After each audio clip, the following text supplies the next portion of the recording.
Halo, Assalamualaikum warahmatullahi wabarakatuh. Kembali lagi dengan saya Kang Sei.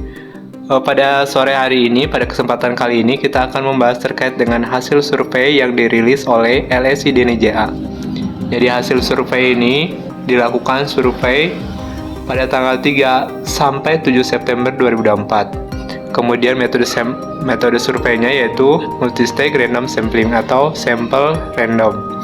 Kemudian jumlah responden awal yaitu 440 responden melalui wawancara tatap muka dengan membawa kuesioner. Kemudian margin error dari survei ini yaitu sebesar kurang lebih 4,8%. Artinya pada batas wajar 4,8%. Nah, dari survei ini dilakukan di 17 kecamatan dengan jumlah desa 192, kemudian jumlah penduduk berdasarkan data BPS yaitu 2023 di Dukcapil yaitu tahun 2023 sebanyak 1.037.000 jiwa.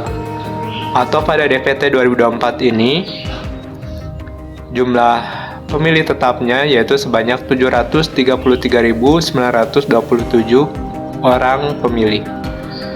Nah, kita lanjut ke pembahasan terkait dengan data hasil survei. Jadi kita langsung saja ke data hasil survei. Untuk data hasil survei diperoleh hasil bahwa ada 4 posisi figur calon bupati yang itu sudah mendaftar ke KPU pada tanggal 27 sampai 29 Agustus 2024.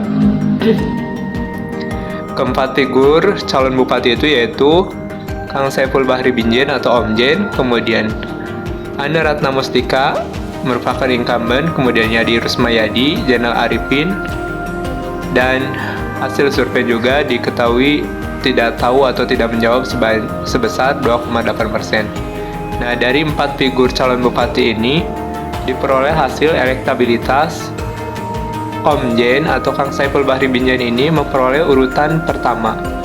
Omjen ini memperoleh urutan 46,1%.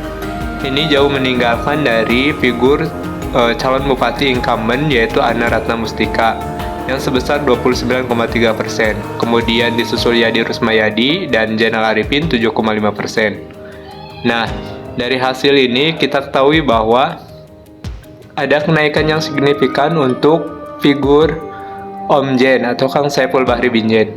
Karena pada bulan Juni lalu, LSI DNIJA juga melakukan survei untuk Pilkada Purwakarta. Nah, pada bulan Juni 2024 diperoleh hasil bahwa Kang Saiful Bahri Binjen itu memperoleh elektabilitas sebesar 27,7%.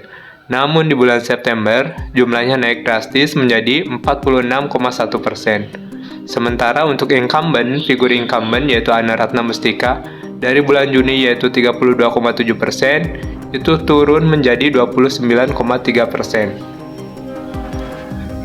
Kemudian selanjutnya ada Yadi Rusmayadi. Yadi Rusmayadi ada kenaikan dari sebelumnya 5,7% menjadi 14,3%. Dilanjutkan dengan Zainal Arifin dari 6,6% pada bulan Juni, kemudian naik menjadi 7,5%. Nah, dari hasil survei ini tentu yang paling signifikan naik yaitu Omjen karena kenaikannya mencapai 20% lebih perkiraan, karena ini 27,7% naik menjadi 46,1%. Tentu ini menjadi kabar baik untuk Omjen dan pendukung Omjen, relawan Omjen. Jadi kerja-kerja politik yang selama ini dilakukan oleh relawan, kemudian tim dan partai politik pendukung itu sangat membuahkan hasil, baik yang dilakukan oleh Omjen, figur calon bupati, maupun dilakukan oleh Abang Ijo Hapidin yang merupakan figur calon wakil bupati Purwakarta mendampingi Omjen. Nah, kemudian peta kekuatan pemilih calon ini diperoleh hasil bahwa strong supporter atau strong voternya di Pilkada Purwakarta itu rumusnya total supporter atau jumlah DPT dikurangi soft supporter pemilih ragu. Jadi kalau misalkan total DPT-nya 733 atau jumlah DPS-nya 733, maka dikurangi jumlah soft supporter atau pemilih ragu, maka diperoleh hasil seperti ini. Urutan pertama ada Kang Saiful Bahri Binjai atau Om Jen dengan perolehan strong voter atau loyal voter itu 30,5%. Ini jumlahnya sangat besar sekali. Loyal voter itu yang mungkin tidak bisa berubah pada 27 November nanti. Artinya hingga 27 November sebanyak 30,5% ini tetap akan memilih Om Jen. Kemudian strong voternya Ana Ratna Mustika sebagai incumbent itu hanya 14,5%.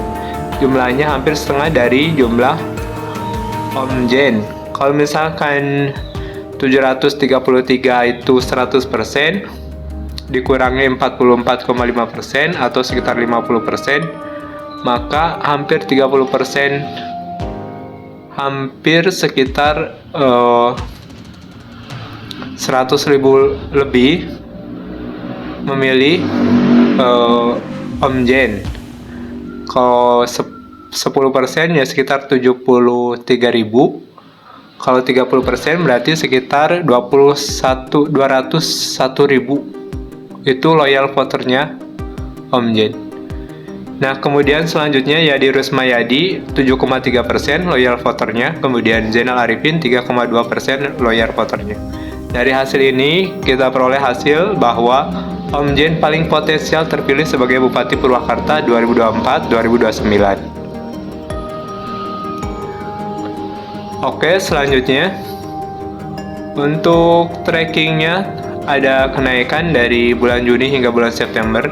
Untuk Om Jen itu kenaikan loyal voternya dari 12,3% menjadi 30,5%. Naiknya signifikan 3 kali lipat.